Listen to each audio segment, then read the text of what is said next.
Coming up on This Week in Space, Jared Isaacman is back as NASA chief as Trump renominates him for the spot. We've got our 25th anniversary of astronauts always on the International Space Station, and we've got Josh Dinner from Space.com to walk through the Goddard investigation of a lifetime about what NASA's doing there and why some lawmakers think it might be illegal. Listen up. Podcasts you love. From people you trust. This is Twit. This is This Week in Space, episode number 185, recorded on November 7th, 2025, Gutting Goddard. Hello, everyone, and welcome to another episode of This Week in Space, the Gutting Goddard edition.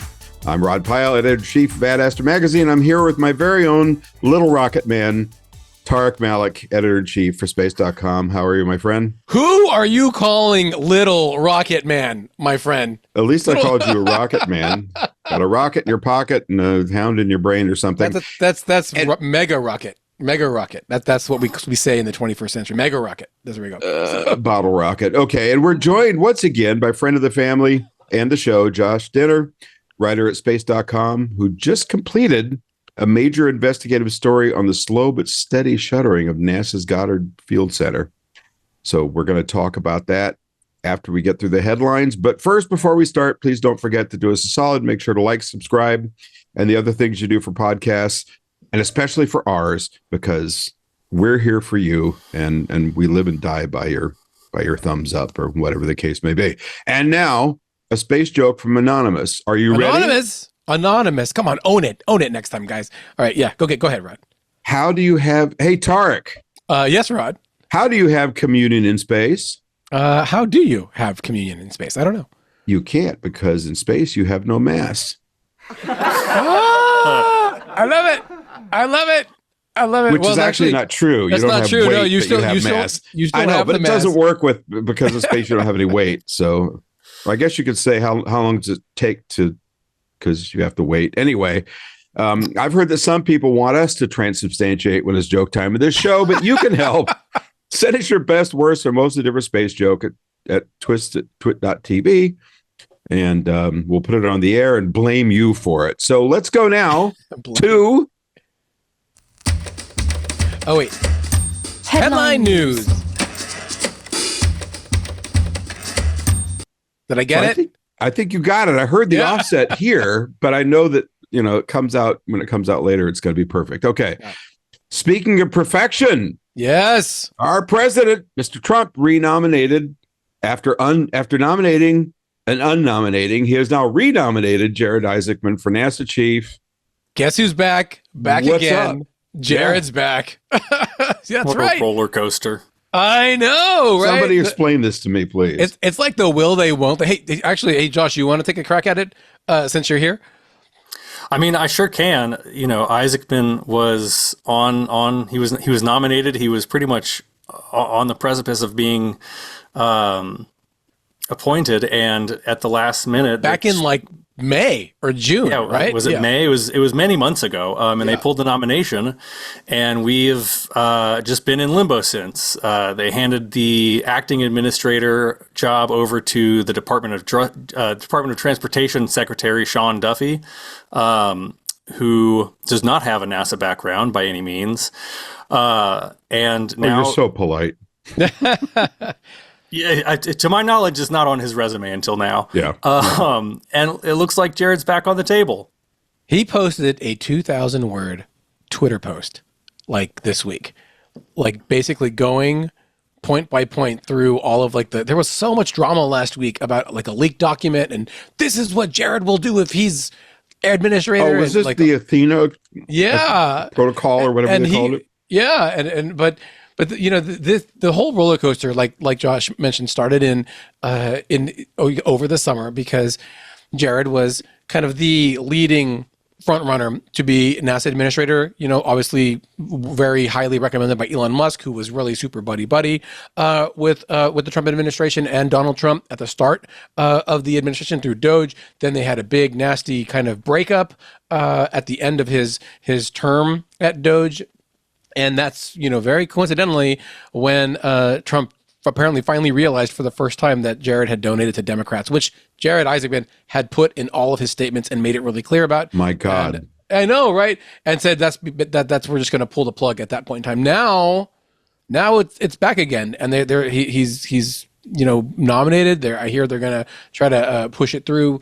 I don't know if they have to wait till the government reopens or not with the Senate, because I know the Senate's meeting, so they could have meetings if they want to. Well, apparently you can start dismantling field centers when the government's closed, so maybe you can actually approve an administrator. Yeah, well, your spoilers for our discussion today, but sorry. So it's just a bit of like we could have already been here, and we could have actually been spared a lot of what we're going to be talking about, possibly, if we had someone in charge, really in charge, not a yes person, if you would.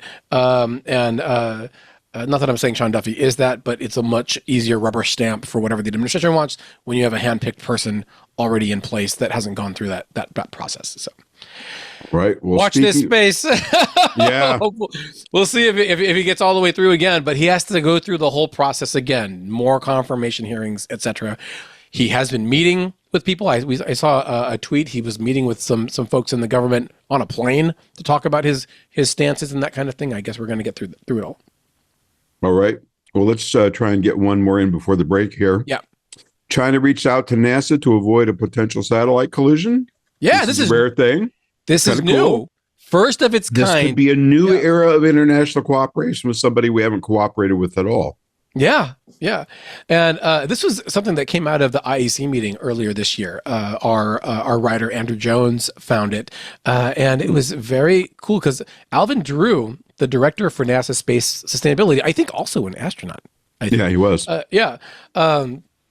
Basically give a whole spiel about how they had a conjunction, and NASA would say, hey, we're gonna have we're gonna get really close. We're gonna do a maneuver so that way we can move. Just stay still, and then just like prior to him speaking, China had reached out and said, hey, we see a conjunction coming among our satellites, and we're telling you to hold still. We're the ones that are going to move. Now, just so for the audience, conjunction means they could slam into each other. It means that they're going to be. You have two satellites on different orbital paths, and their planes come very close. They cross basically where they could come within. The space station has a pizza box of 25 miles on the horizontal edges, all the way at the front and the back and on the sides, and I think it's 15 miles top and bottom, where that's like their safety zone. And if they're going to get anywhere close to a satellite in that zone, they think that that's a possible conjunction. And if it's planned, then they do a maneuver so that they can avoid it. If it's not planned and they know what's going to happen, they sometimes send the astronauts into their capsules as a safety measure, which has happened a few times. So this was an us thing coming close to Tiangong? I believe so. They said it was a satellite, is what I hear him say, that they've got one of their satellites that's coming up, and they're saying that they're going to do the maneuver for the satellite, and that way the space station could stay put. So very interesting to see, but I think it's a really good step in terms of that kind of orbital cooperation with China, because we haven't had a lot of it. And you see them embracing other countries. They're going to fly the first Pakistani astronaut to Tiangong as their first international astronaut. And this could be like another step forward as they ramp up their own big constellations, because they're launching a lot of satellites right now. And then also, there's a lot of other satellites going on, and there's going to be more private space stations in the future too. So very good space diplomacy moment. Very good. Why don't we go to a break, and we'll be right back to continue with headlines in a rare move. Are you ready to grow in 2026? Let me tell you why advertising on Twit is the way to make that happen. I'm Micah Sargent. I'm the host of Tech News Weekly and several other shows on the network. And if you've ever listened to our shows, then you know what makes what we do different. It's trust. When we introduce a new partner on the show, the audience knows we believe in what they offer, because we're only taking on partners that will actually benefit our audience. And they know that when I'm waxing ecstatic about your product or service, I'm doing so with authenticity. Some other reasons why you should join the network. It's all about the numbers. 88%. That's the number of listeners who've made a purchase based on a Twit ad. 90%. Those are the people who are involved in their company's tech and IT decisions. Oh, and by the way, 99% is the number of people who listen to most or all of the episode. Every host-read ad we offer is authentic, it's unique, it's embedded permanently, so that means that your brand is going to get exposure even after your campaign concludes, because yes, our nerds, our listeners, our viewers, they go back and check out the stuff we've done in the past. Every ad is simulcast across our social platforms. It's always available in both audio and video formats. So if you want your brand woven into conversations with tech experts and the world's most tech-savvy audience, I mean, where else are you going to turn except right here at Twit? So let's make 2026 your most substantial reach yet. Get in touch with us. Email partner@twit.tv or visit twit.tv/advertise. Great. Yeah. So the next story that I wanted to call out, it's like a space.com sweep. I apologize for everybody. Very proud of my team. But this next story, and this isn't like a news story, but it's a big feature that my colleague Brett Tingley pulled out. And it's about this Apollo era radio telescope in North Carolina that used to spy on Soviet satellites. And now it's up for sale. And this is just really cool. It's a little bit. Well, I don't know. Right. No, I want it. Oh, you want it? Okay, yeah. I think space.com should buy it, and we'll make a clubhouse there. Yeah. And you and me and Josh and John can hang out. I'm sure that's in the space.com budget somewhere. This thing, I mean, so some background. This is in, according to Brett, in the Pisgah National Forest. I apologize to anyone if I got that, like the pronunciation of that wrong. And it's near Roseman or Rossman. Man, I really don't know how to pronounce these words.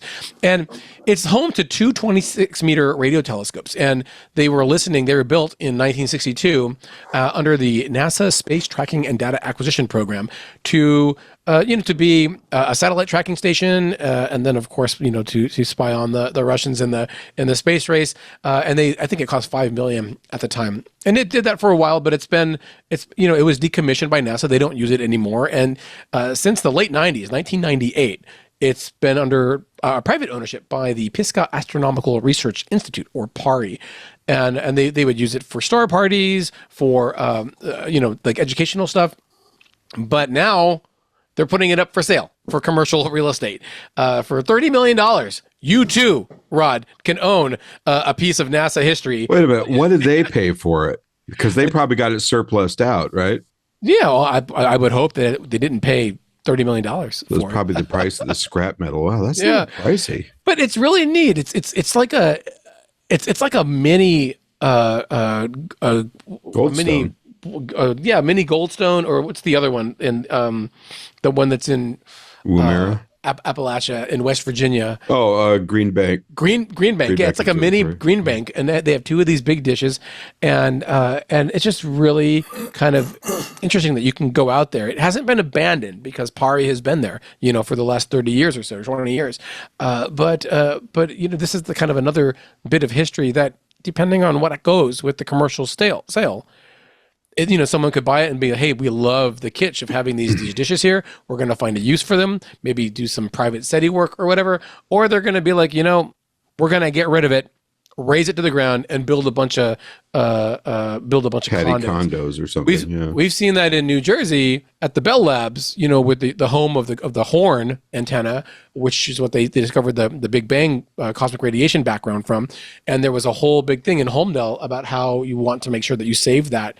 And there was a whole big fight to preserve it as a historical artifact. And I'm curious how this is going to evolve if they do find someone that wants to buy it and raise it down. But it was really awesome that Brett was able to get down there and check it out and see those dishes up close, because, we appreciate that history. And sometimes we don't think that we did all of this in the evolution of the space age.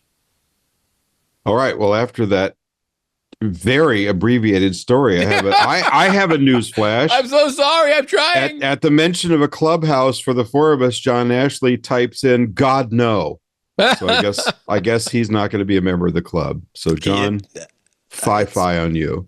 Huh? It's only because you be involved, Rod. It's because I'm there. Yeah. Let's be realistic. Somebody's got to be the bill handle in the room. All right.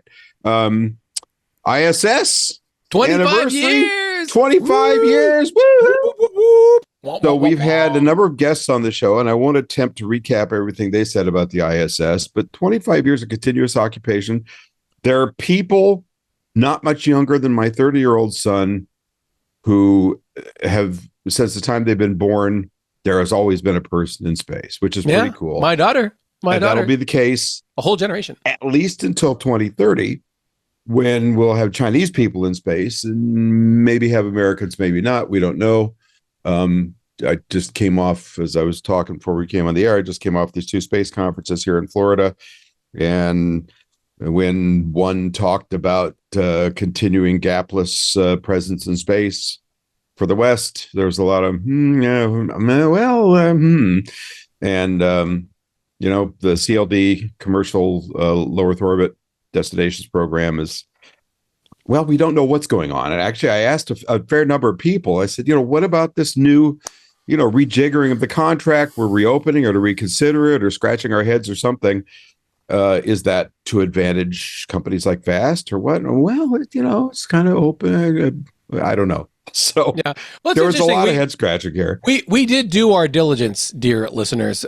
We reached out both to Axiom Space and to Vast to try to get some of the representatives there and some of the lead astronauts there, but they're busy, so they weren't available. But hopefully we hope to have them. Were they on the busy show. Or were they busy with air quotes? Like, oh gosh, look at the time, I have to go. No, the Axiom folks have been, like you just said, you were talking to Mike L.A. Like they've been all over this week, kind of discussing their plans for their new station, and Vast. They did just launch their first prototype, like the for like the service module stuff for their mission. And I called my sister and I'm like, what gives? Because my sister works for Vast. Like we talked about this on the show. Yeah. I'm like, how come I didn't know that the prototype was launching on the transporter mission on SpaceX? She's like, I can't tell you, man. I can't tell you this stuff. And I'm like, Is she in Long Beach? Tarek, we wrote about it. I wrote about that mission. Yes, but my sister has known that it was launching for much longer than when they announced that it was actually on the ship. So that's what I'm talking about. What's the point? She's going to hear this, and I'm going to get a phone call as soon as this episode goes live. I guarantee you. But anyway. Is she in Long Beach, Tarek? Yeah, she's based out of their offices there. So, well, you want to get your buns back out to the boat, and we'll hang out and go see it, because they invited us to come over. Oh, that's right, huh? They did. Yeah, we'll get that started. We'll get that started. So, we got invited on the show. I got invited again when I was that very exclusive event out at the air show. But I'm sure they'll let me bring you. Yeah, Max invited us. You'll be my little assistant. We'll name drop Max, and we'll say that, and then it'll be all on the up and up. We have to be very careful, and I think folks would appreciate this, because obviously I run a news organization, or like the editor of it, and my sister works very closely in like the company. So we have to be very careful in the separation to make sure that everything is ethical and above board. I don't make decisions about Vast stories at space.com. I just say, you guys make the decision on that if you're going to do it. And I stay out of it. And what is that? I abstain. Disclaimer. Okay. There you go. Moving on to our last story. Don't come at me, bros. Yeah. The Mars mission twin probe escapade launches on Sunday. This is another what happened to the atmosphere mission, but this time with 2 orbiters that will eventually separate and fly in formation, allowing them to build, as I understand it, a 3D model of the upper atmosphere, its interaction with solar wind, and why Mars is a really crummy place to live, right? Yeah. This is really exciting. Actually, Josh has been writing about this. If you want to weigh in here, Josh. Go for it. It's been exciting for me for the last 24 hours, because I found out that I'm going to this launch in the last 24 hours. So I will be there covering it for space.com. Let's let Josh tell us all about it. Let me do my segue. You have some cramming to do. Yeah, Josh, go ahead and give us the load up. So Escapade is twin orbiters built by Rocket Lab. It's being operated by University of California, I believe. And they're going to 3D map the environment around Mars to study how the solar wind is basically stripping away the atmosphere. And, that is one of the reasons the planet is so inhospitable. And understanding how solar winds affect, or understanding how the planet is affected by solar winds, rather, can offer us a lot of data about how our own planet and our own atmosphere can be affected by similar space weather. It's a pretty cool pair of spacecraft. They're 2 twins. If you're familiar with the magnetic multisphere mission, or magnetic multiscale mission, they using magnetometers to measure all the incoming I guess, solar and charged particles. It's really interesting stuff. Where did the water go? Yeah, you missed the best part for the rocket fans on this podcast, and that's that it's launching on New Glenn. Oh, true. New Glenn. That's I right. did miss that. Yeah. And on a novel trajectory, too. A novel trajectory for a Mars launch. We're launching into a Lagrange point where the spacecraft are just going to hang out for a whole year, and then they're going to go to Mars. Yeah, and this is the second launch of New Glenn, and it's their big, interplanetary launch. So it's their first interplanetary launch for Blue Origin, which is great. It's their first, their operational payload for New Glenn, because it was just like a simulator, if memory serves, on the last one. And they're hoping to land it on the barge, and so maybe, just maybe, we'll be able to see that come back to Earth. So that's Sunday night, correct? It's Sunday afternoon. I think Sunday afternoon at 2:45. Yeah, Man, 2:45. The window I'm goes flying out. out of here at 4:00. I'm going to miss it. Well, I don't maybe wanna you'll see it ruffle- lift off the ground. That'd be I fun. don't want to ruffle any feathers, but I have a question, or maybe it is that I'm questioning that interplanetary launch label, because unless the New Glenn second stage is hanging on to that payload in the Lagrange point for the next year, is it launching it into an interplanetary trajectory, or is It it has launching it to a interplanetary Lagrange point? intentions. It is an interplanetary mission, is it not? Okay, Sure. I take There the you go. point. I take the point. If And it's- I could be convinced that I'm wrong, but it's a question that I have. Is it an interplanetary trajectory? Is the rocket launching an interplanetary, mission? I think we can- mission, yes. How we can about we say convince mission. ourselves to go listen to a commercial for a minute? all right, let's do that. Let's do that. Are you curious about Club Twit? I can't blame you. It's our premium membership that transforms your Twit experience. Every show ad-free and uninterrupted, exclusive podcasts you won't find anywhere else, behind-the-scenes content, and VIP access to our private Discord community where you can connect directly with hosts and fellow tech enthusiasts. Sound good and ready to upgrade? Visit twit.tv/clubtwit. All right, so headlines are in the can. Headlines aside, we're here to the meat of today's podcast, which is this story that recently came out on space.com by our guest, Josh Dinner, friend of the show. And it is, I quote, oh, I just had it up. How did I not put it up? NASA. Let me pull it up. It is that NASA is sinking its flagship science center during the government shutdown and maybe breaking the law in the process. Critics say, Josh, what center? How's it sinking? What's the skinny on this thing? What's going on? So it's Goddard Space Flight Center, NASA's really hub for science and science activity. In Maryland. It's in Greenbelt, Maryland. And it has been possibly hit the hardest of all the NASA centers since the new administration began. Their focus on climate science has had a really big effect on the funding, both their funding as it's laid out in the president's budget request, which is not signed into law, and part of the accusations in the story are that budget request is being enacted throughout Goddard by Goddard's leadership to make these cuts, make these changes, really eviscerate some of its science programs before Congress really has a chance to weigh in, vote on an appropriations bill, and set a true budget for the center and the rest of the agency. But who is making? Oh, go ahead. No. What's I was going to say you mentioned like the accusations. Who's making those accusations? Is it just people in Congress? Is it the workers that are there? Is it scientists at all?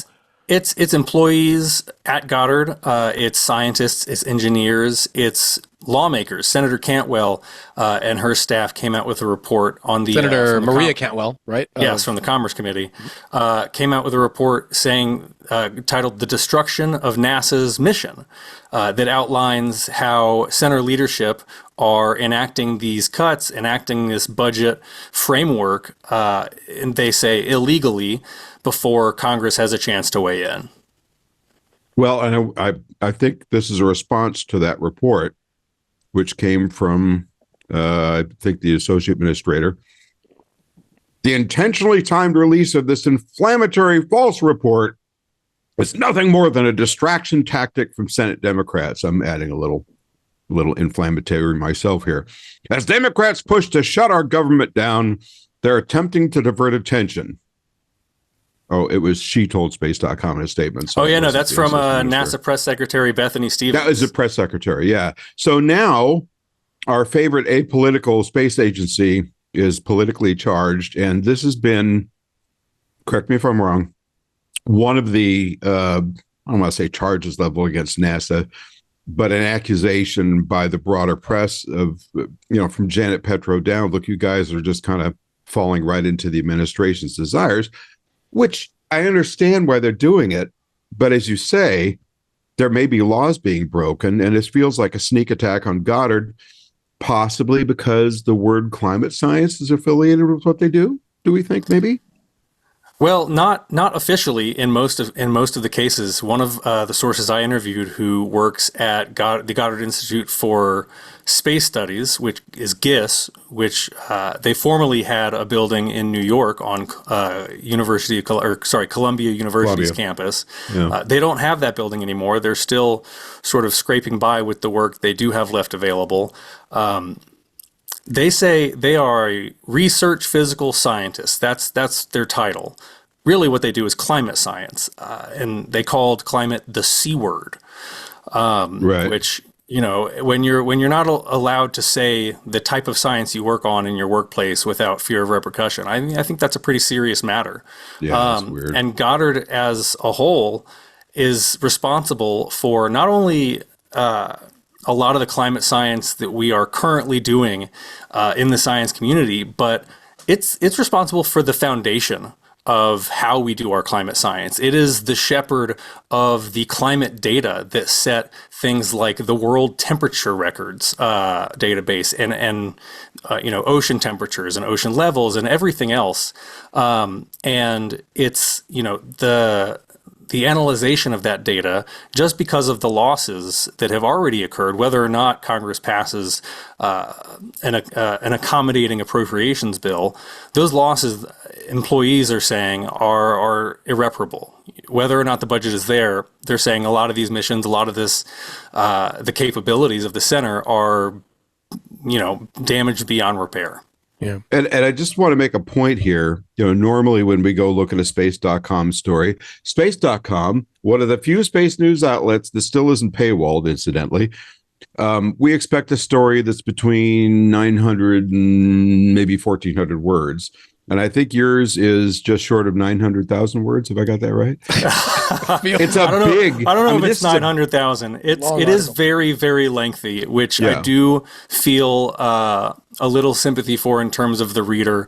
I promise it's worth getting through. I do think it comes in just under 10,000 words. You're welcome, Josh. But this may be a record. Hey, I told my editor.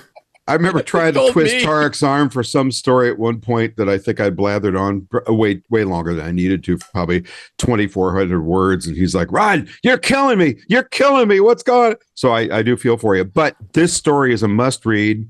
It's broken into chapters, really well formatted, you guys. Broken into chapters on the left so you can pick and skip around if you want, but it's definitely worth an entire read. And this really is an investigative piece, which is kind of a big deal.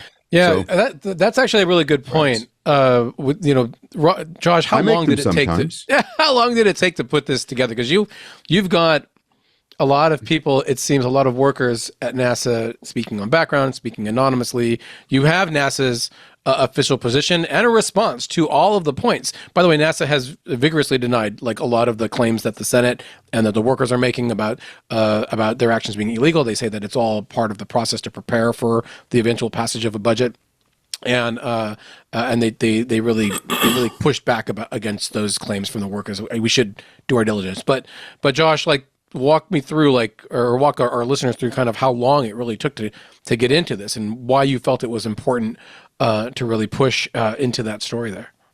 This was a story that has been effectively the entire year in developing, more seriously maybe the past 6 months or so in investigating. I will say NASA does vehemently deny most of the points made in the story, especially the political nature of Goddard being part of a Democratic state and therefore the culture of the center leaning a little more Democrat. There is a common consensus amongst a lot of NASA employees that the political leaning of your state has a lot of effect on the culture of your center. and NASA pushed back on the cuts being made, that they're illegal. But what NASA did not push back on or have any denial about is that these building closures are happening. Yeah. So excuse me, but just to be clear, so we have a government shutdown. During that shutdown, people were either furloughed or sent to work at home. And while they're gone during the shutdown, before anything is legally passed, they closed up these offices and emptied a lot of them out, right? More or less. So leading up to the shutdown, when everyone saw it coming, a lot of things happened all at once. The Senate report, The Destruction of NASA, came out a few days before the shutdown. NASA updated its shutdown guidance I think the day before the shutdown to include exempt work for presidential priorities, which was open to a lot of different interpretations. And an email from, I believe it was the Associate Center Director for Goddard, went out to Goddard employees, extending the building cuts that had already been taking place, like the cafeteria, the rec facilities, the motor pool. A lot of these buildings and services that Goddard had, they had began cutting back on. And as an extension of that, they announced the acceleration of Goddard's 20-year plan. In 2017, they came out with this 20-year plan for demolishing buildings, refurbishing buildings, building new buildings, really sprucing up the campus and trimming the fat. And this was supposed to take place between now and 2037. And what they announced was that timeline for about half the campus is now being accelerated to March of next year, March 2026. So they're talking, I think the current list is at about 13 buildings that are marked for closure. And the email announcing all of this came out just a few days before the shutdown. And then once the shutdown began, employees have received instructions that they are temporarily accepted employees. So accepted is sort of like exempt during the government shutdown, where you are no longer furloughed. You come in. Usually those jobs are reserved for roles that are responsible for maintaining safety sort of protocols. Mm-hmm.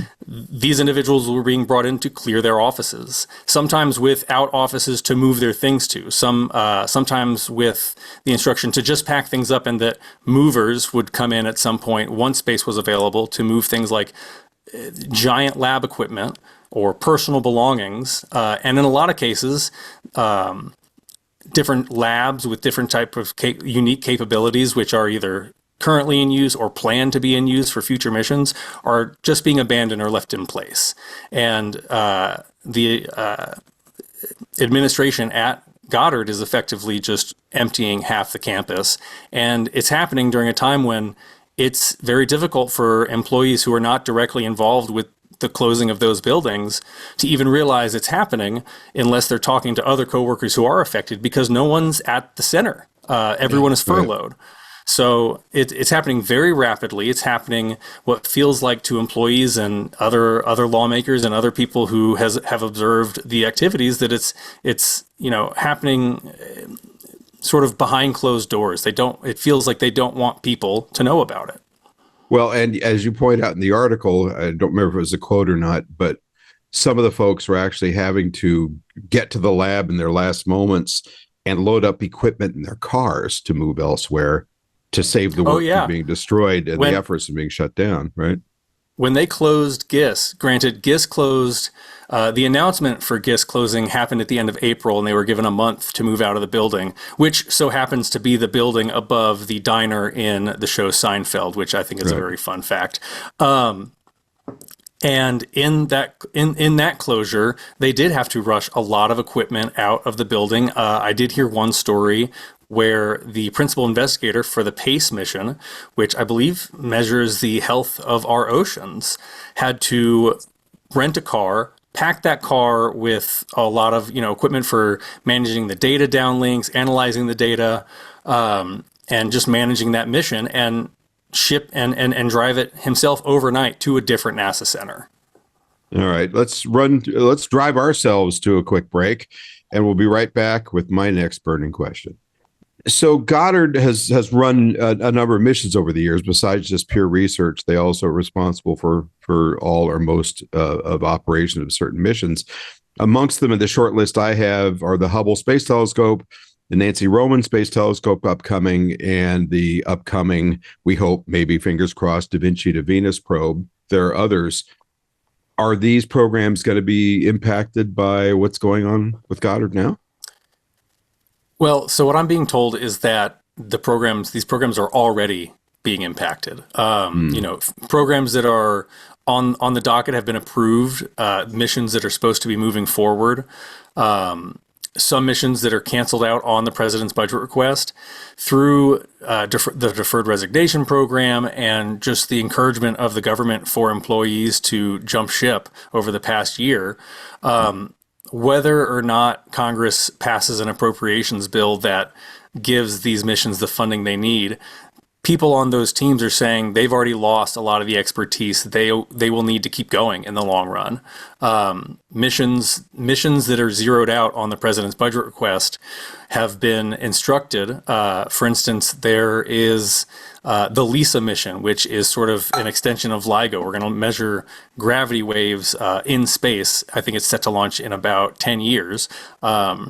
And, a 10-year launch window from now means there's a lot of development to do on that mission, a lot of science that needs to take place, and a lot of science and construction that has already taken place.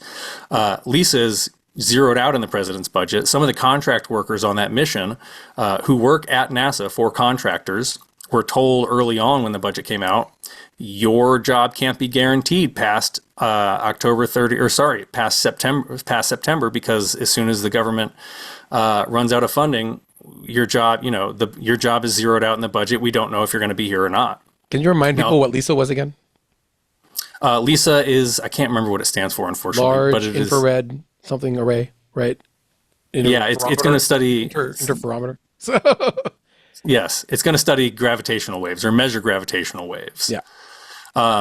And so, if you're met early on with an email from your employer saying, we can't guarantee you a job past September, do you stick around? Do you hope that your job gets extended? Or do you very quickly try to find another one, not knowing what's going to happen with the president's budget or with the Congress or with Congress's budget? You mentioned, Josh, NASA's response to the story, which is, a lot of the denials, but also like the clarification about the closures for the building. I'm curious if you've heard from either the folks that you spoke with about the story, or, we haven't talked, at this point about the union at Goddard, which was, because NASA was on that list of I guess federal agencies that I guess they can't do collective bargaining anymore under that executive order by the Trump administration. Like this union at Goddard is affected by all of that. What are their responses to kind of what you wrote about, and maybe what's going forward? Well, so the Goddard engineers, scientists, and technicians, GESTA Association. Yeah. GESTA is the union for Goddard employees. And when President Trump issued the executive order a few months ago classifying NASA as a national security agency, it barred GESTA's ability to continue negotiating on employees' behalf. Mm-hmm. They were actively negotiating with Goddard leadership about these building closures, and as soon as the executive order went out, negotiations stopped. So GESTA has a lot to say about the building closures and everything that's going on right now. A couple days after my article came out, they issued their own email to GESTA members. They're still an employee organization. You can still be a member. They're just not recognized by NASA any longer. An email went out to its employees basically surmising that, hey, these building closures are happening. We need to be concerned. And just confirming the report, unfortunately. And more unfortunately is there's not much they can do about it. Without the right to collective bargaining, their hands are very much tied. They're not, the employees involved in the organization are not permitted to organize or meet during work hours on Goddard's campus. I will say Goddard's parent organization has issued a lawsuit on their behalf and a broader lawsuit for unions against that executive order. But that litigation and the process to bring it up is going to far outlast, I'm sure, a lot of the employees whose futures are on the line with all of this going on. So call me Pollyanna, but was this reclassification by the administration possibly a union busting move? I can't say that definitively, but it did come at a time when Gesta was negotiating against these initial building closures. A lot of the employees at Goddard do feel like the center is being targeted because of politics, because it's climate focused, because they're science focused, because they're in a democratic state. And the ability to close half the campus, to do these building closures, is much, much easier when you don't have this employee organization negotiating with you, debating every step of the way, trying to make it not happen. Yeah. Also, layoffs are easier. I think NOAA was also on that list. There weren't very many agencies and departments on that list, but NASA and NOAA, for our interest and points of view, were the ones that really stuck out. And that was during the DOGE cuts too. So they were really pushing to try to cut everything. DOGE was what put the bullet in the NASA chief scientist, right? By killing that position. I don't know that it was DOGE necessarily did that, but the office of the chief scientist was one of the first offices at NASA to close with the new administration. Yeah. Is there direct connective tissue between that and what we're seeing here, do we think? So I spoke with former NASA chief scientist Jim Green, and it's actually not as clear cut in this particular instance as it might sound in terms of, they cut the office of the chief scientist. Every administration, every NASA administrator chooses whether or not to have a structure that includes the office of the chief scientist. And there have been administrations that have included it, and there have been administrations that have not included it. Now, whether or not those decisions within themselves are apolitical or not is open to interpretation, but it's not incredibly unusual for there not to be a NASA chief scientist. It is certainly on brand, I think, for this administration and its attitude toward science, though. Yeah, we should point out that the chief brand. scientist at the time was Catherine Calvin, who was appointed by former President Joe Biden, according to Science, the Journal, to spearhead NASA's efforts for climate change. And she had been prevented from going to the UN's intergovernmental panel on climate change in China, even though she co-leads their assessment when this was all happening. So that's another nod, because of course we've talked today about how climate change has been a large presence that is now being eroded from Goddard in terms of the study and the understanding of the impacts and potential mitigations of it all. So, well, we have seen in this article that there are many there that consider climate to be the new C word, but we have our own C word. It stands for commercial. So let's go to our last commercial break, and we'll be right back. Stand by.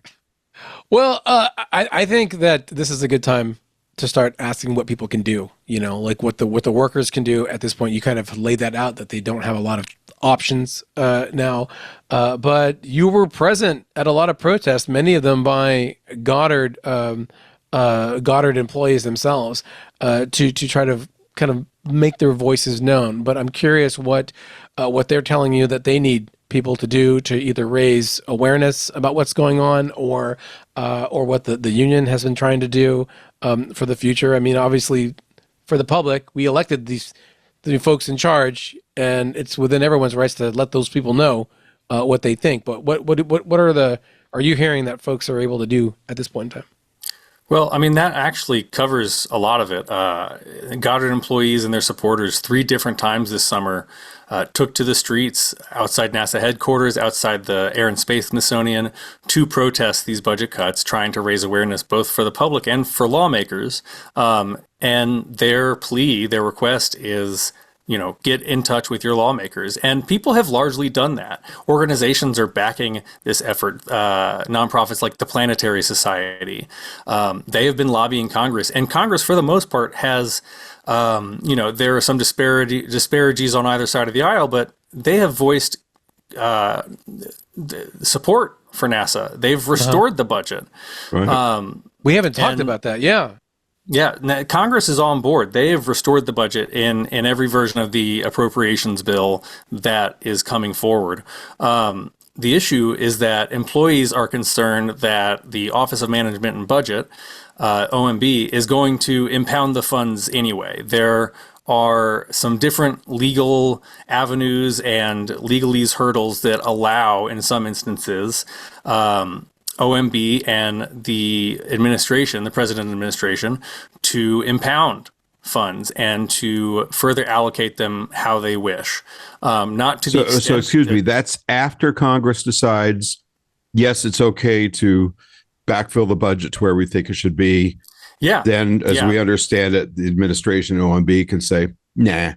And part of the evidence used in the destruction of NASA's mission report from Senator Cantwell's office shows an email that talks about, we can use this act to impound the funds regardless of what Congress says. And that's not a quote, but it's the sentiment of what the message says. And, employees are afraid that regardless of what Congress does, that the budget is going to be the budget proposal from the president, and that the missions that are zeroed out are still going to be zeroed out.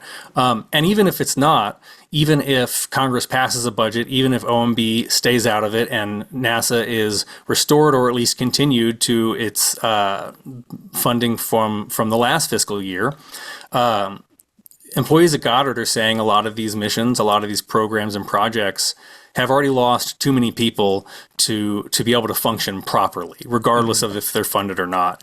And the expertise is gone. Yeah, the expertise is gone. The timing, institutional knowledge is is leaving, and they're saying it's a risk to safety. A lot of these people who have been on since the days of the shuttle and the Columbia accident, the Challenger accident, who have brought this institutional knowledge with them throughout the decades, they are now leaving, and there aren't people to replace them. And there aren't a lot of people to replace the people who are leaving just because they might be losing their jobs because they want job security. There are a lot of other rocket companies, science organizations out there who would love some NASA scientists and engineers, including ones abroad. We have emails and instances of science institutions in Europe trying to reach out to NASA employees to say, hey, we know how bad it is over there for scientists. Come on over here. And former Goddard director Mackenzie Lystrup even suggested as much to her employees during a town hall when she was asked, what do we do? Where do we go if our programs get cut? She very suggestively said, well, go abroad. They're looking. Well, and I'd like to add something here. So, and this is just from the context of me spending time at JPL and Johnson, but it's engineers, it's scientists, it's administrators, it's managers. These people go on to places like Google and Apple and Amazon and other big mega corporations. And once you've made, if you've spent years or decades working in government service or as a contractor at one of these places like I did, and then you get this big money offer and you move your family and your kids and you set up new schooling and all that, you're probably not coming back. And the problem is, and this may sound painfully obvious, so I apologize to anybody in the audience who thinks, oh, geez, tell me something I didn't know. But what these people do isn't always formally memorialized in some way. There's a lot of single operators on certain programs, or even if they're operating with a team, not everything is documented. And some of these are soft skills that don't transfer well to paper or some kind of paper record or software. So you can't just assume, well, we'll just get somebody new to come in, they'll upload everything they need from the person that just left and everything's fine. It doesn't work that way. And we see that again and again and again. In the past, especially, we've seen it with some of the major aerospace contractors where their contract was over, say it's the shuttle, they move on. They just toss the paperwork. NASA doesn't have budget for knowledge retention in a lot of cases. So literally truckloads of documents get taken away and shredded, and you may or may not get that stuff back. And that's, by the way, one of the arguments for keeping Discovery in one piece over at the Smithsonian, because it's the last living representation of all the details that go into an exquisite maintained space shuttle. But we'll see who wins that. Sorry, that was a bit of an aside, Tarek. I'm going to give you the last word here. No. I guess the big takeaway that I got from the article in editing and working with Josh on it is that it's pretty clear that no matter what happens now, Goddard is a fundamentally changed space center at what is going to be a fundamentally changed space agency. And as we talked at the top of the show, they still don't have a full-time leader, and the big question, and the big question that I think that we will never know is, would all of this have happened at Goddard in particular, like over the last 3 months only, like since May, if Isaacman had been confirmed? Like, would all of this stuff have gone through still, or would there have been different decisions made? It seems like there might have been, there was a lot of talk in recent weeks about the issues that are going on with the human landing system for Artemis 3, and how past administrators are complaining that the decision to select it was made when there wasn't a full-time administrator. There's only an acting administrator here. And I was really struck by that argument, because we're seeing a lot of that, but on in a different vein, on the Earth. And Goddard, we looked at Goddard. Remember, Josh and I, in the formation of the article, was just what's going on at Goddard. Go find out what's happening at Goddard, because it looks like it's really bad. And Josh, you've shown it's really bad, but it's not good. There's things that are happening at other centers too that people should be looking for, right? Yeah. I mean, there's layoffs at JPL. I think I just read. I just saw the JPL Marshall director last night, and I said, "How are you faring?" And he went, Yeah. So, careful not to editorialize too much there. But no, I apologize. I apologize for getting on a soapbox. But no, it's a good soapbox. I mean, this is not a happy agency, and these are not happy field centers. And I'll editorialize. We're watching, and this was a former very highly placed NASA administrator I talked to some time ago. We're watching something beautiful that was built up over decades by the country that led in the efforts to explore space, the only space agency that shared the results of everything it did with the entire world, sponsored more education than the Department of Education, is a leader in every way, one of the 3 most beloved brands in history, blah, blah, blah, blah, blah, being destroyed at the whim of one administration for reasons, if they tell us why, maybe we could put this in context, but there's no why. It's just being destroyed, and it's heartbreaking. What should people be watching next, Josh? What are you looking for next? Like, what's the next big, story that we should expect or to get out of NASA? Is it when they get a new chief in charge, how they're going to change anything? Is it the budget and how that's going to affect things? I think it's very difficult to tell with the government shutdown. Everything is sort of at a standstill, even while moving behind the scenes a little bit.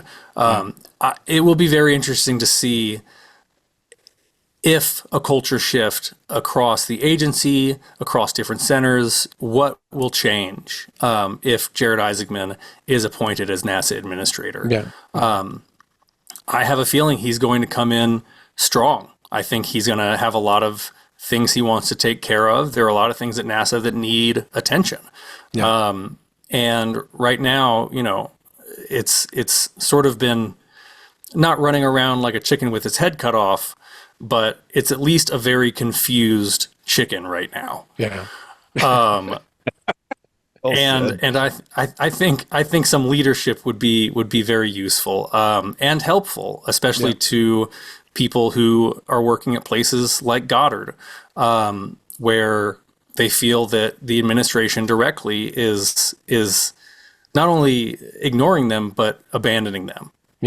Yeah, that's a good point. And we should let people know that just because if Isaacman is confirmed, that there's a new leader in charge, it doesn't mean that there won't be big changes. He laid out in his 2,000-word Twitter post that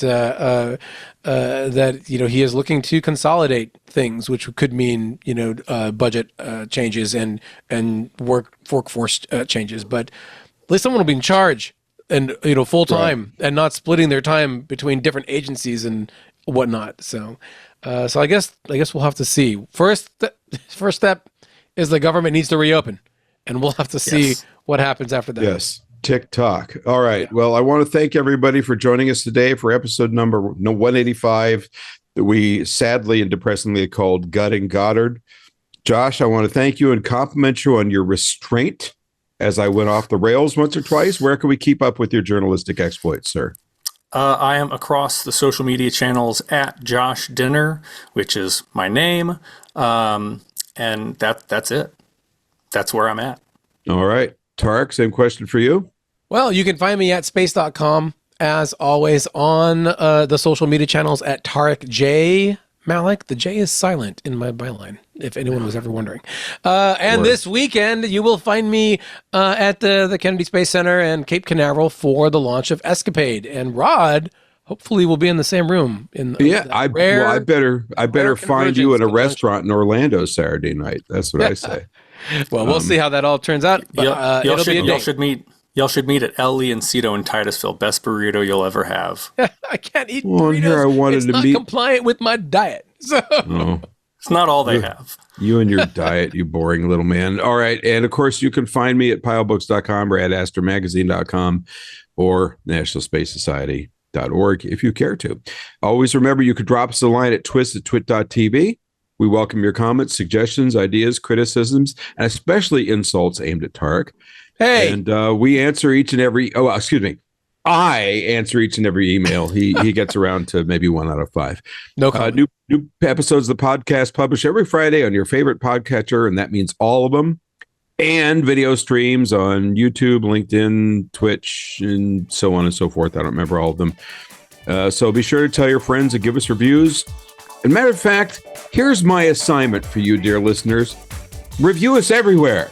Go to all the platforms. Sign up. Give us... Anyway, just say something nice about us. We'd appreciate it. You can also follow the Twit Tech Podcast Networks at large, at Twit on Twitter, and on Facebook at twit.tv on Instagram. And until next time, goodbye and good night from balmy, palmy Florida.